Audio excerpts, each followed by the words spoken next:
Halo, aku Niansa, your virtual sister. Selamat datang di program aku buat kamu yang baru bergabung di channel ini. Channel ini membahas mengenai edukasi, marketplace, dan self-development. So, buat kamu yang baru bergabung, jangan lupa subscribe channel ini, dan jangan lupa follow Instagram dan TikTok aku di Niansa. Di video sesi edukasi kali ini, aku akan membahas mengenai 3 jenis mahasiswa jenjang S1 yang bisa kamu ambil dalam waktu dekat ini di tahun 2026. Jenis yang pertama ada KIP kuliah, yaitu Kartu Indonesia Pintar. Beasiswa KIP merupakan beasiswa yang diberikan oleh pemerintah kepada lulusan SMA, SMK, MA atau sederajat maksimal lulus 2 tahun di tahun sebelumnya yang berprestasi namun terkendala ekonomi. Komponen manfaat yang diberikan oleh biaya KIP. Yang pertama ada dana pendidikan atau UKT yang mana langsung ditransfer ke perguruan tinggi. Artinya siswa atau calon mahasiswa ini tidak dikenakan UKT sama sekali. Yang kedua adalah biaya hidup mulai dari 800.000 sampai 1.400.000 per bulan berdasarkan dari klaster wilayah. Yang ketiga adalah bahwasanya bantuan ini itu diberikan maksimal adalah 8 semester untuk jenjang S1 dan 6 semester untuk jenjang D3. Untuk syarat dari penerima beasiswa KIP ini, yang pertama yaitu lulusan SMA, SMK, MA sederajat dan maksimal itu 2 tahun di tahun sebelumnya. Contohnya kalau misalnya ini di tahun 2026 berarti yang bisa daftar itu di lulusan di tahun 2024, 2025, dan 2026.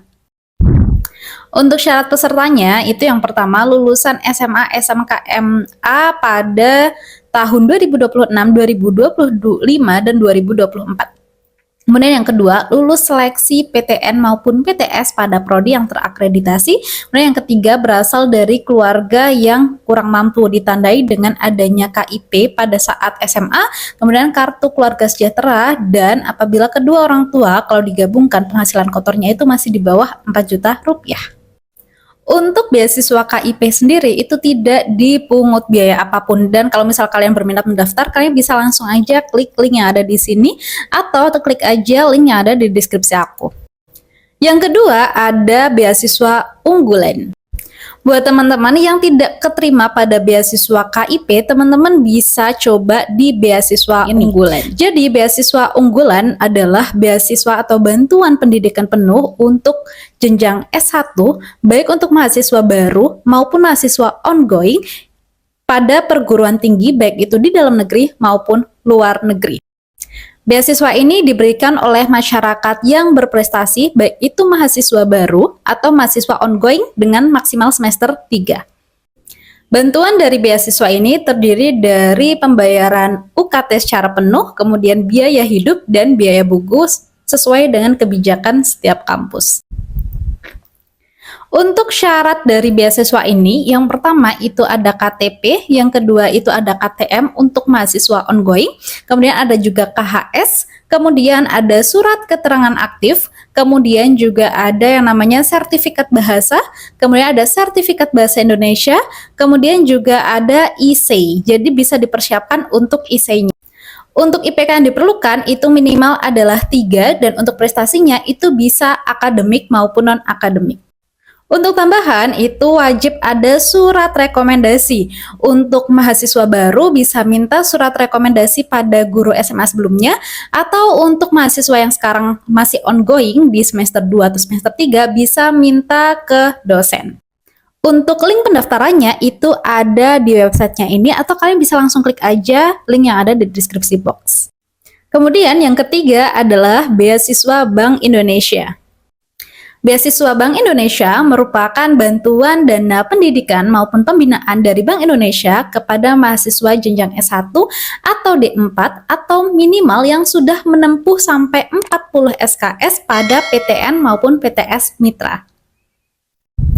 Jadi, bantuan dana pendidikan ini hanya diperuntukkan oleh PTN maupun PTS yang memang sudah bekerja sama oleh Bank Indonesia. Kamu bisa cek mulai dari sekarang apakah PTN kamu atau PTS kamu itu sudah bekerja sama dengan Bank Indonesia terkait dengan adanya beasiswa ini. Penerima beasiswa akan mendapatkan uang saku atau uang kuliah sebesar 1 juta rupiah per bulan selama 6 bulan atau 12 bulan tergantung kebijakan masing-masing kampus. Penerima juga akan mendapatkan pelatihan melalui komunitas Genbi atau Generasi Baru Indonesia dan menjadi frontliner pada kebijakan Bank Indonesia.